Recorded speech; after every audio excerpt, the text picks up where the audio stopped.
Today we're going to take a concept and an intuitive tool, and we're going to put them together to massively increase your ability using this tool. The tool itself is psychometry. You may have heard of it. If not, don't worry, I'll go over it. And the concept itself is, where does the information come from when you're doing psychometry? We're going to go into different ways to do psychometry, different things that you can get out of it. And then lastly, and what I think is probably going to be the most impactful for your intuitive development, we're going to talk about where to look for the information when you're holding an object. So I hinted to it, but here's the scoop. Psychometry is the act of holding a physical object and getting intuitive information from that object. Pretty straightforward, but today we're going to go into a couple different ways that you can do psychometry, a couple different things that you might get through psychometry, and mostly what we're going to focus on is, where the heck is the information coming from when you hold this material object? That's going to be the scoop today. So it's a bit of a training session, but I want you to leave this session excited about psychometry and giving a couple new things a try, because if you've been with me for a while, welcome back to the podcast. Nice to have you back. You know that trying different tools along the way, that's actually the key to opening up the abilities that you, by the way, already have. And for those of you that are new, welcome to the channel. It's nice to have you. Probably on your spiritual awakening journey or intuitive development journey, you have landed in the right spot.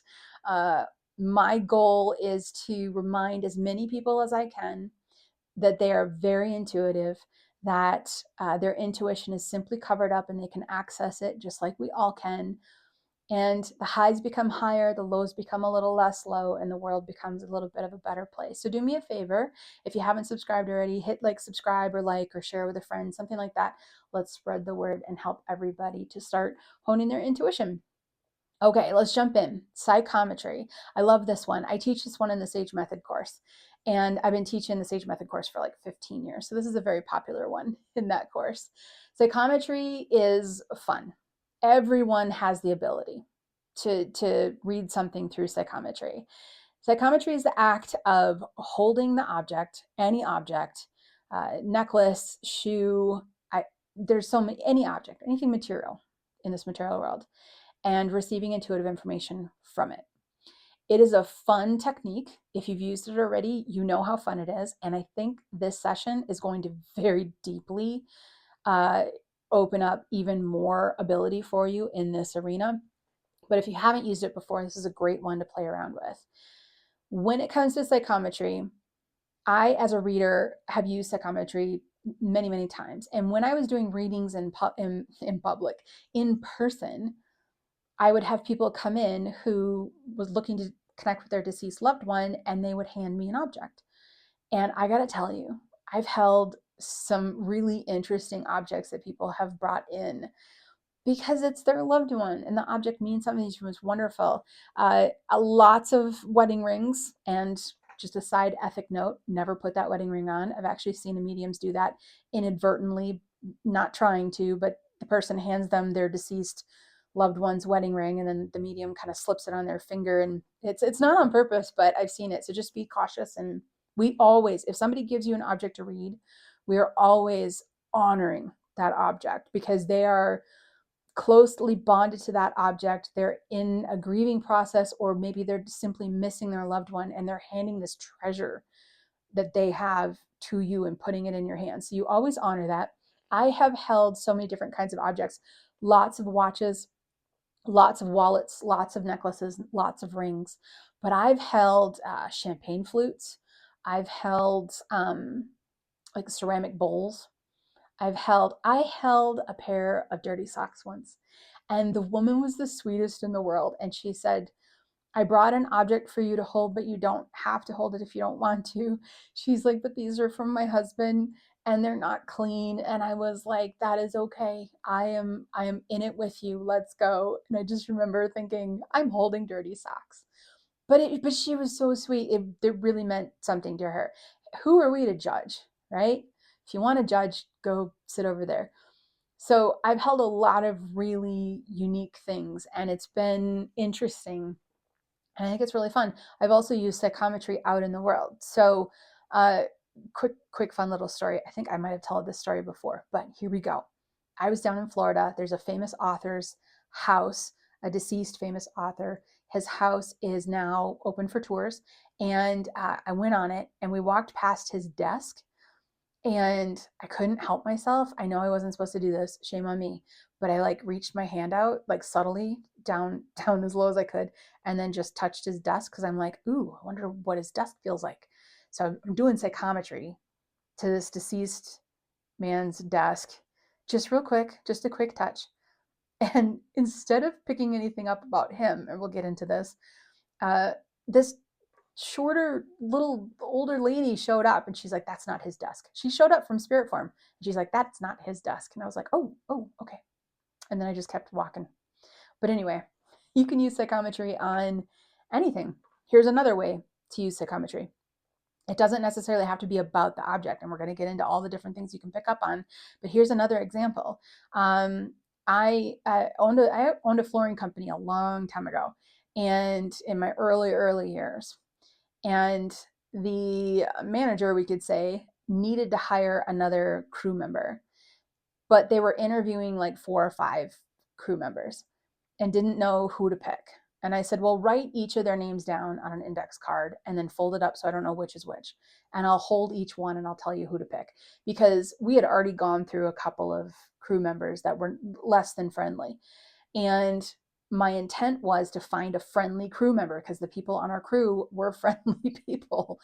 And I would hold each folded up card with a different applicant's name on it, and I would feel their vibe. And we cycled through it twice or something like that. And one of them, I was like, ooh, no, we are not hiring this one. And the manager took that card and snuck it back in the bowl or back in the pile, and then watched me pick it a second time. And I was like, ooh, wow, who are you attracting? We're not picking this one either. Turns out it was the same one. But you can do that with getting the vibe of something that you want. If you're trying to decide between purchasing this bike or that bike, you can write down the names of the bikes on paper, fold them up, and hold each one. It'll give you information about what's going to happen with that bike, that purchase. Okay, so this segues us into what can you get? Obviously, you can get a lot. If you can touch a desk and you pick up on a different spirit than who you thought it was, or if you can hold index cards and get a vibe about different things or different people, the act of psychometry is a plethora of information.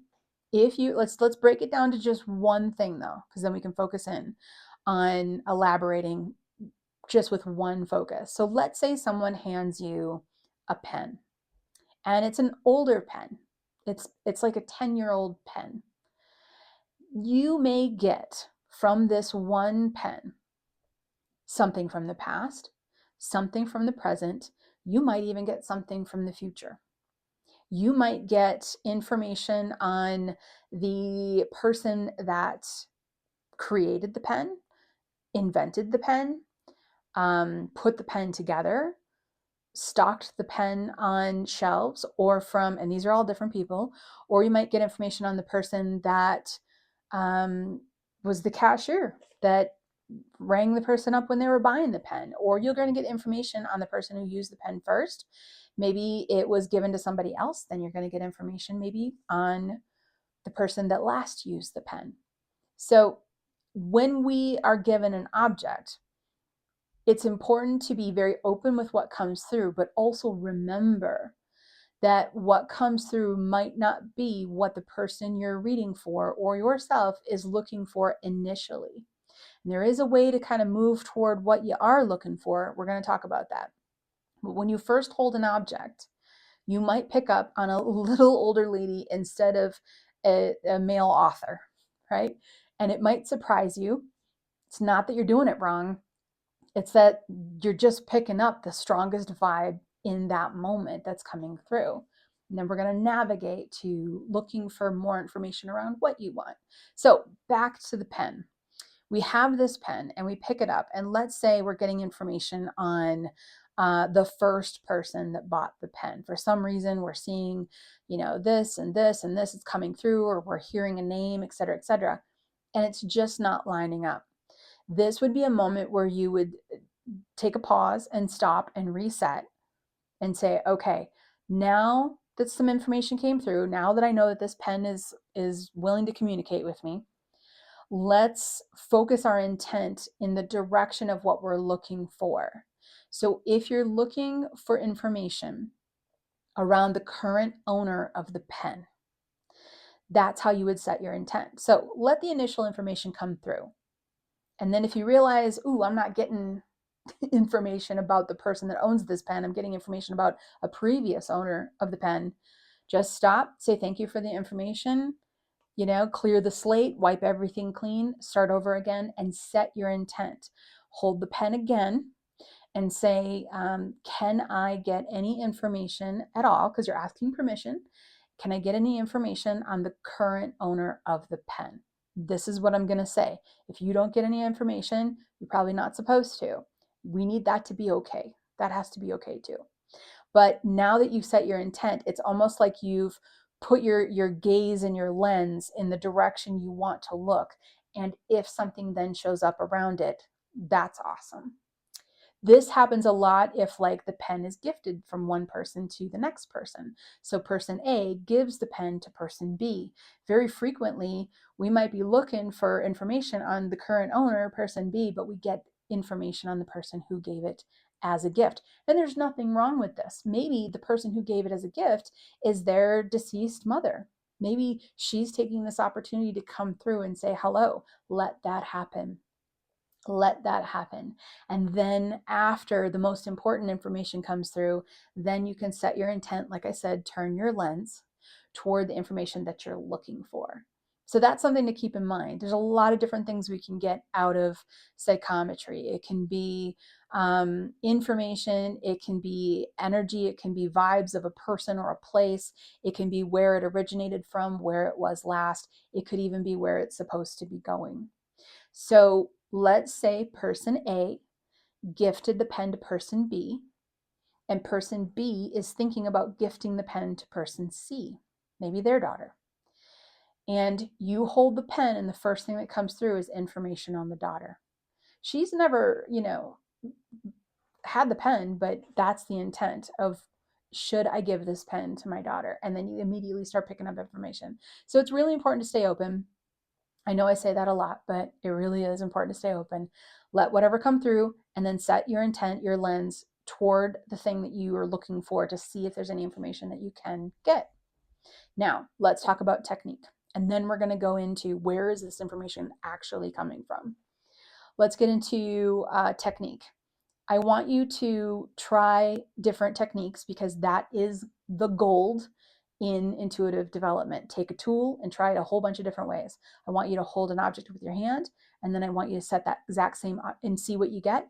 Then set that exact same object down and see what you get. Then I want you to pick that object up again, and I want you to walk outside and see what you get. And then I want you to go back in the house and light a candle, look at the flame, hold the object, and see what you get. Is the element of fire going to spark psychometry for you? Is the element of water going to spark psychometry to you? Heck, have an Epsom salt bath at the end of the night and then hold the object again and see if something comes through. We have to try different ways and be in different spaces, different times, different areas. And you'll learn real quickly. Oh, I always get better information when I'm outside with an object. So those things are valuable to know about yourself. Super, super valuable to know. So the technique is try different ways. Hold it in your hand, hold it near your heart, hold it out in front of yourself, hold it palm up in front of yourself. Try different ways of holding the object and or not holding the object, setting your intent on that object. Okay, that was a short little thing, short little training piece there. Let's move on to where the heck is this information coming from? And this is going to be best described through interpretive dance. I'm just kidding. This is going to be best described through a concept. And it's the concept of the space in between the molecules. You may have heard me talk about this. If so, here's your refresher. If you haven't heard me talk about this, here we go. This agreed upon reality, the material world, aka the pen, because the pen is a material object. This is all created with molecules. and there is space in between the molecules. So you get down to that molecular level, right? And there's these little molecules floating around, and they're not touching each other. They're kind of bouncing around next to each other. And molecules come together in a certain pattern to form a physical object. So a mug, a bottle, a microphone, a pen, a goat, a tree are all made up of molecules. But in between the molecules that create that shape is space. And that space is source. It is in that space that the intuitive information resides. Intuitive information does not reside in the material world. It comes from source, from loved ones, from guides, from source. And so when we are holding an object, when we're holding that pen, when you turn your attention away from the physical object that you're holding and put your attention on the spaces in between the molecules of the object, it's game on. That's where the information starts to flow. And I'm going to expand this even further. Another reminder or a new bit of information: your energetic body resides outside of your physical body. And what I mean by that is that your physical body is within your energetic body. Think of your energetic body like a delicious, wonderful marshmallow spacesuit that you're wearing. That energetic body is what picks up the intuitive information and brings it into the five senses. So when you're holding an object, that object is in your physical hand, which means it is also now within your energetic body. So the spaces between your molecules of your hand are now interacting with the spaces in between the molecules of the physical object that you're reading. That's the communication point. It's not your hand touching the object, it's the spaces in between melding and meshing together. That is the point of contact. That is the point where intuitive information is sent through. That's where everything meets. So when you know this and when you focus in on the spaces in between the molecules of this object and not the material molecules, not the solid molecules, that's where the floodgates open. That's where the information can come through. It runs right on through to those five senses of yours and starts coming out as maybe you smell cigar smoke, or maybe you see an image of a blue car, or maybe you feel the energy or can hear the voice of a spirit. Maybe it's the mother that gifted the pen to her son. That is the key to deepening your psychometry practice, and it's really fun. So do this for me. First off, you're going to do GCP. If you don't know GCP, look for it in the links. It's a free training video. Everyone in the world should see it. It's a game changer. So you're going to do ground, clear, protect. And then you're going to find an object, and I want you to hold it, and I want you to read the physical object. I want you to hold that physical pen and say, I'm reading this physical pen. What comes through? And then just sit for a minute. See, you absolutely might get some intuitive hits. And then I want you to reset. Maybe even do GCP again. Completely reset, wipe the slate clean, hold the pen again, and now focus the energy coming out of your hand into the energy channels within the pen. And then say, what is it you want me to know? And you will instantly feel the difference. It's really quite cool. These are the concepts that I love so much, because when we can get these concepts under our belt, it just opens so many doors intuitively. And people say, how come that person's so intuitive? Because they've been exploring, they've been learning, they've been understanding, and they never stop learning and they never stop exploring. That's the key to intuitive development. How fun is that? Okay, go have fun with it. And you know what? As always, I love you. You're amazing. Tell yourself that you love yourself. Tell somebody else that you love them. And I will see you next week. This podcast is brought to you by the SAGE Method, the most comprehensive and down-to-earth intuitive development training available. Is this your year? Is it finally your time to increase your intuition, bring in more abundance, and experience the bliss you deserve? If yes, then join thousands of students across the world for a 7-week journey to uncover your natural, beautiful, and strong intuition. Visit us at thesagemethod.com for more information.